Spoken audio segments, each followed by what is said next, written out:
حضرت خضر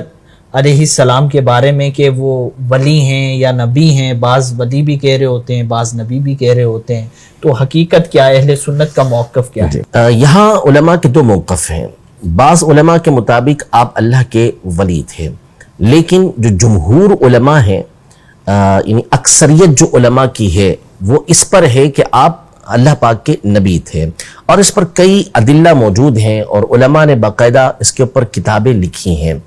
حافظ ابن حجر اسقلانی رحمۃ اللہ تعالی علیہ نے، علامہ سیوطی رحمۃ اللہ تعالی علیہ نے، اور کئی بزرگوں نے کتابیں حضرت سیدنا خضر علیہ السلام کی حیات و نبوت کے حوالے سے گفتگو پر لکھی ہیں۔ اس پر ایک دلیل تو قرآن مجید فرقان حمید میں جو حضرت خضر علیہ السلام اور موسیٰ علیہ السلام کا واقعہ ہے، اس میں اگرچہ کہ صاف الفاظ میں خضر علیہ السلام کا نام نہیں، لیکن صحیح بخاری شریف کی کئی حدیثوں کے اندر واضح طور پر اس کی تصریح موجود ہے کہ موسیٰ علیہ السلام کا واقعہ جو سورۃ الکہف کے اندر ذکر کیا گیا ہے، یہ حضرت خضر علیہ السلام کے ساتھ تھا۔ تو خضر علیہ السلام نے جو افعال کیے تھے، جو کام کیے تھے، کشتی کے اندر رکھنا ڈال دینا، اسی طرح اللہ کے حکم سے بچے کو جو ہے وہ قتل کر دینا اور اس کے بدلے دوسرا بچہ ان کو ماں باپ کو عطا کیا گیا، یا اسی طرح دیوار کو یتیم بچوں کی سیدھا کر دینا، تو ان میں بعض کام وہ ہیں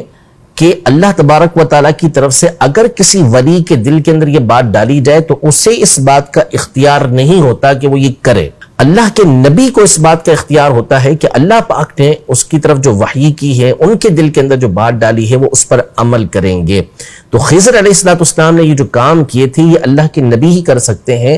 دوسرا نہیں کر سکتا۔ تو یہ اس بات کی دلیل ہے کہ سیدنا خضر علیہ السلام اللہ کے نبی تھے۔ اسی طرح طبرانی صغیر کے اندر، معجم صغیر میں